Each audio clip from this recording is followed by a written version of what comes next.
Allahu Akbar, Allahu Akbar, Allahu Akbar, Allahu Akbar, Allahu Akbar, Allahu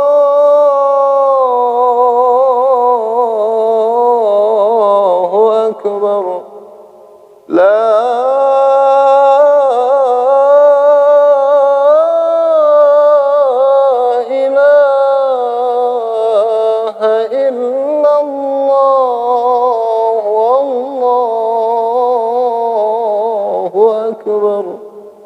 Allahu Akbar walillahil hamd.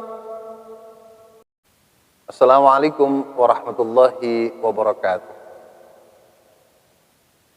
Bismillah, alhamdulillah, salatu wassalamu ala rasulillah Sayyidina Muhammad ibn Abdullah wa ala alihi wa sahbihi wa man tabi'ahu wala amma ba'd.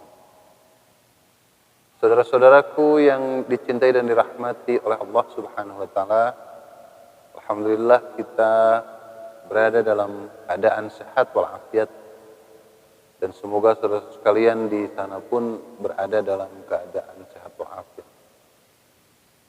Pada malam ini kita berada pada malam 10 Zulhijjah 1442 Hijriyah, tahun 2021 Masehi, yang insya Allah esok hari kita akan melaksanakan Idul Adha, yang tentunya agak berbeda suasana Idul Adha tahun ini dengan tahun-tahun sebelumnya. Gema takbir tak segemuruh biasanya, karena memang ada beberapa hal yang menyebabkan ini menjadi tidak terlaksana sebagaimana mestinya. Tentu ini kita maklum bersama, karena memang keadaan bangsa kita saat ini sedang diuji, dan semoga upaya yang dilakukan oleh berbagai pihak memberikan manfaat dan senantiasa melahirkan kemaslahatan pada berikutnya. Dan semoga pada tahun-tahun berikutnya ke depan kita berada dalam keadaan yang normal seperti biasa, mampu melaksanakan ibadah sebagaimana mestinya, dan mampu berinteraksi kembali dengan masyarakat yang lain seperti bagaimana biasanya. Saudara-saudaraku sekalian yang dirahmati Allah, salah satu di antara sekian banyak sunnah yang harus dilakukan, bukan harus ya, dianjurkan untuk dilakukan, adalah bertakbir pada malam Idul Adha. Sebetulnya ada dua, takbir mursal dan takbir muqayyad. Takbir mursal ini adalah sebagaimana biasanya kita melaksanakan takbir pada malam Idul Adha sejak terbenam matahari tanggal 9 Zulhijjah, atau kita kenal dengan hari Arafah, sampai besok saatnya sholat Idul Adha selesai. Nah, adapun takbir muqayyad itu dilaksanakan sejak subuh pagi atau terbitnya fajar tanggal 9 Zulhijjah sampai nanti tanggal 13 Zulhijjah pada hari tasyrik. Bukan sekedar, tetapi ini bagian dari upaya dan ungkapan rasa syukur kita kepada Allah Subhanahu wa taala. Maka saya ini pun di rumah bertakbir from home. Nah, ini yang tren sekarang ini, apa-apa from home. Nah, takbiran juga from home, tentu tanpa mengurangi rasa khidmat kita untuk menghidupkan malam Idul Adha ini dengan bertakbir. Mudah-mudahan ini menginspirasi saudara-saudara sekalian untuk sama-sama mengikutinya sampai nanti tanggal 13 hari tasyrik. Saudara-saudaraku sekalian yang dirahmati Allah Subhanahu wa taala, sepanjang hari tanggal 9 hari Arafah, saudara-saudaraku di tanah suci melakukan wukuf. Bukan hanya diam, mulut boleh diam, tetapi hati tak berhenti berzikir. Tak ada pekerjaan lain kecuali mengingat Allah, bertahmid, bertahlil, dan beristighfar. Kita di sini sama-sama berpuasa yang disebut hari Arafah. Anjuran Rasulullah mengingatkan saumu yaumin Arafat, Berpuasalah engkau sehari di bulan Arafah. Karena sesungguhnya pahala orang yang berpuasa di hari Arafah itu senantiasa mampu menghapuskan dosa sepanjang tahun lalu. Semoga di antara kita yang berpuasa senantiasa Allah mengampuni dosa-dosa kita dan mampu memberikan berkah kepada bangsa. Dan setelahnya, tepatnya pada malam ini kita senantiasa bertakbir. Berkumandangkanlah sepanjang malam isi ruang luas langit ini dengan mengagungkan nama-nama Allah. Saudara-saudaraku di tanah suci sana, pada malam ini sedang melakukan mabit di Muzdalifah untuk jelang esok hari berangkat ke Mina berjamarat. Semoga saudara-saudaraku yang berkesempatan pada tahun ini melaksanakan ibadah haji senantiasa menjadi haji mabrur mabrurah. Dan bagi saudara-saudaraku yang tertunda lagi di tahun ini dan tahun yang lalu, bersabarlah. Semoga Allah Subhanahu wa taala memberikan kesempatan yang lebih baik dari kesempatan-kesempatan yang ada pada saat ini. Bersabarlah. Walaupun ibadah hajinya tertunda, tetapi kemabrurannya, rahman rahimnya Allah tidak Allah tunda untuk kita dan untuk bangsa ini. Saudara-saudara sekalian yang dirahmati Allah, perjalanan Idul Adha ini napak tilas dari perjalanan seorang hamba Allah sekaligus Rasulnya bernama Ibrahim alaihissalam. Dari sebuah perjalanan spiritual yang luar biasa. Bagaimana beliau diuji Allah sepanjang hidupnya, kurang lebih 100 tahun jelang usia senjanya. Masih juga belum dikarunia anak. Maka pada saat usianya hendak digenapkan oleh Allah di usia 100 tahun, Allah baru memberikan anak yang selama ini diidam-idamkan, yang kemudian ketika lahir bernama Ismail alaihi salam. Sebuah regenerasi kemuliaan akhlak, kejujuran, senantiasa ketaatan paripurna yang hanya diberikan kepada Allah. Tentunya ini harus mampu menjadi suri tauladan bagi para pemimpin, bagi para penguasa, rakyat dan masyarakatnya, berjibaku menjunjung tinggi akhlakul karimah. Karena barangkali kalau sekarang berbicara orang cerdas bukan hal sulit lagi, di mana-mana orang cerdas banyak. Tetapi yang paling mahal hari ini adalah kejujuran, kebersahajaan. Bagaimana orang tulus berbuat hanya semata-mata karena Allah. Adapun dampak dari itu berdampak kepada kekayaan, itu pun ujian. Kalau dalam perjalanan perjuangan ada kesulitan, itu pun adalah ujian. Maka seorang pemimpin dan penguasa yang baik akan tentu memberikan ketenangan bagi rakyat dan masyarakatnya. Karena dirinya hanya akan merasa tenang ketika rakyatnya tenang. Dirinya akan merasa sakit ketika rakyatnya merasakan sakit. Bukan sebaliknya, keberadaannya malah menyakiti rakyat. Saudara-saudaraku yang dimuliakan Allah Subhanahu wa taala, bagaimana ketika Nabiullah Ibrahim alaihi salam, ketika Allah memerintahkan beliau lewat mimpinya dan beliau menceritakan mimpinya dengan lirih kepada anaknya. Saudara-saudaraku yang dirahmati Allah Subhanahu wa taala, orang mengatakan ini zaman susah. Ya terserah. Maka jangan terus dijadikan ungkapan bahwa zaman ini adalah zaman susah. Karena sesungguhnya Allah Subhanahu wa taala dalam hadis kudusinya menyampaikan, ana inna dhanni 'abdi. Aku tuh tergantung perasaan hambaku, kata. Jadi kalau kita menyebutnya berulang-ulang ini zaman susah, zaman sulit, zaman penyakit, ya itulah yang akan terjadi. Maka sekarang bagaimana kita berhusnuzon kepada Allah, kita balik faktanya. Bahwa sekarang zaman dipermudah Allah. Penyakit akan diangkat oleh Allah. Para penguasa akan diberikan kesolehan oleh Allah. Rakyat akan senantiasa kokoh kuat. Kalaupun ada orang yang wafat, itu pasti surga tempat kembalinya. Kalaupun ada orang diuji sakit, pasti akan kuat mentalnya. Dan setelah ini kita bangkit. Maka kita balik sekarang faktanya. Ana inda dhanni abdi, kata Allah, aku ini sangat tergantung prasangka hamba-hambaku saja. Maka berprasangka baiklah kepada Allah Subhanahu. Karena sesungguhnya apa yang Allah berikan kepada kita adalah yang baik-baik. Dan termasuk amalan yang baik adalah mensedekahkan dari apa yang paling kita sukai dan kita cintai dalam hidup. Andai kita punya kekuasaan dan kekuasaan itu sangat kita cintai, maka sedekahkan itu.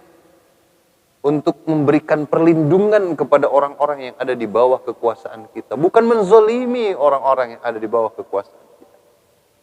Andai saja kita punya pangkat dan jabatan dan punya kehormatan, maka dengan fasilitas itu tempatkan orang yang ada di bawah kita seterhormat, bahkan lebih tinggi kehormatannya dari jabatan yang kita punya. Andai saja kita kaya, diberi kekayaan oleh Allah, maka berikan kekayaan itu kepada orang lain. Sehingga andai saja orang lain tak berkesempatan menjadi orang yang sekaya kita, tapi paling tidak orang itu berkesempatan menikmati kekayaan yang Allah amanahkan kepada kita. Ketika kita diberi kecerdasan dan merasa kecerdasan adalah kekayaan yang paling hebat kita punya, dan karena kecerdasan kita terhormat, maka hargai orang-orang bodoh, rakyat-rakyat kecil yang ada di bawah, rakyat-rakyat yang mungkin tidak pernah mengenyam pendidikan sehebat kita, dan jadikanlah ilmu yang ada di dalam diri kita sedekah kepada mereka, karena itu adalah sedekah yang tak kalah mulia. Dan barang siapa di hari ini memiliki harta kekayaan, maka bersedekahlah, karena sesungguhnya Allah Subhanahu wa taala telah memberikan nikmat yang begitu luas lapang kepada kita. Inna a'tainakal kautsar fashalli li rabbika wanhar. Sesungguhnya Allah Subhanahu wa taala telah memberikan kenikmatan yang demikian luas kepada kita. Maka bersolatlah kepada Allah atas nama Tuhanmu, wanhar, dan berkorbanlah besok. Kurban adalah sebuah simbol bahwa tidak ada yang berharga dari harta dunia kecuali kita memberikannya kepada orang lain. Tidak ada tetesan darah yang bernilai kecuali kita sumbangkan di jalan Allah. Tidak ada cipratan-cipratan keringat, tetesan-tetesan keringat, tetesan air mata, kecuali semuanya disumbangkan di jalan Allah.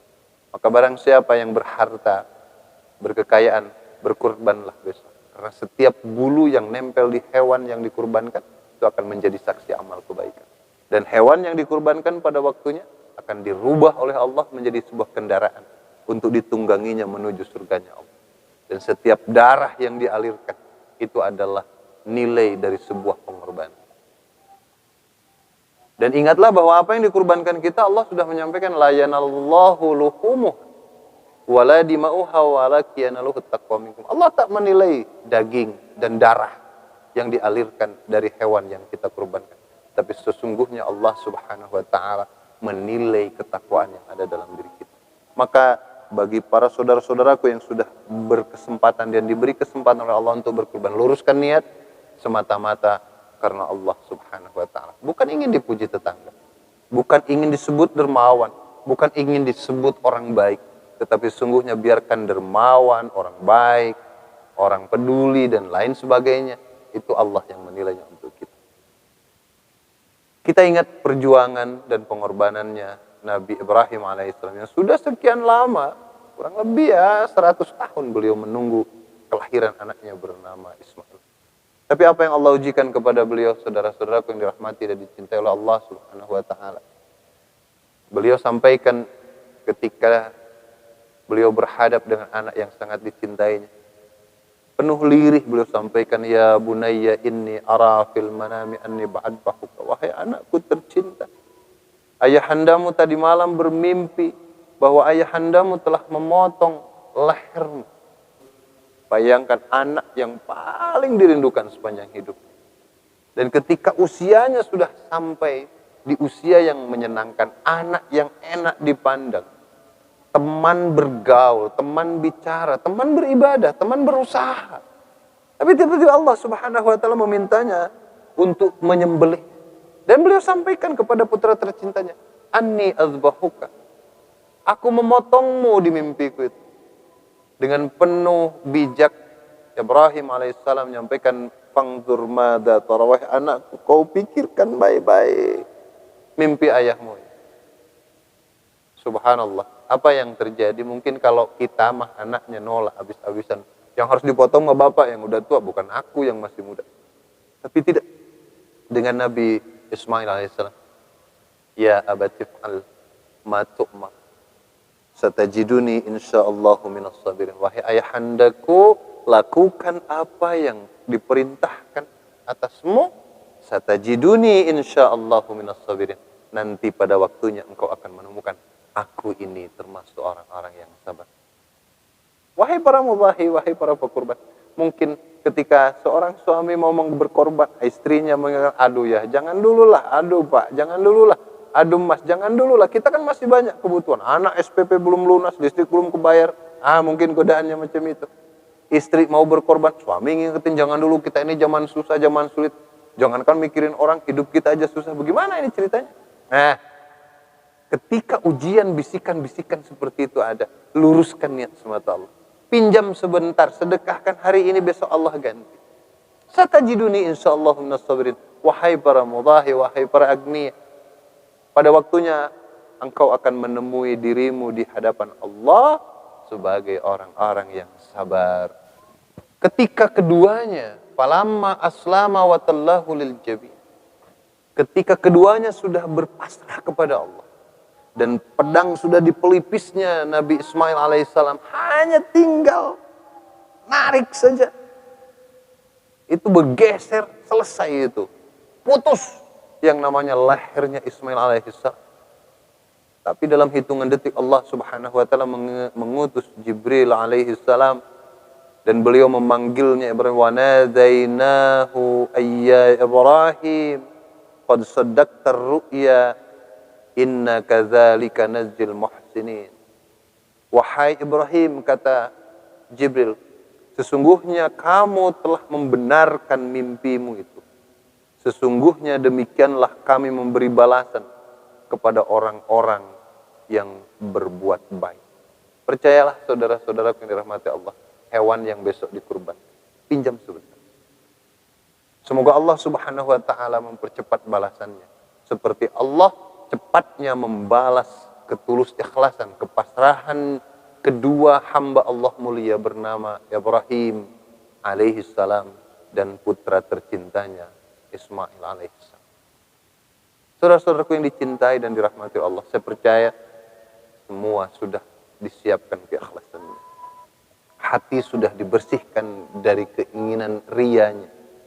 Hati sudah dibersihkan dari ingin, cek bahasa Sundanya, mampu pujian. Selamat berkurban dan selamat Hari Raya Idul Adha 1442 Hijriah. Mohon maaf lahir dan batin, siap bangkit. Hidup ini adalah perjuangan dan perjuangan adalah pengorbanan. Barang siapa yang berani hidup harus berani berjuang, dan barang siapa yang berani berjuang harus berani berkorban. Apabila orang tidak mau berjuang dan tidak mau berkorban, berhenti sajalah hidup. Semoga bermanfaat. Hadanallahu wa iyyakum ajma'in. Ketemu lagi di hari esok yang lebih baik dari hari. Kurang lebihnya mohon dimaafkan. Assalamualaikum warahmatullahi wabarakatuh.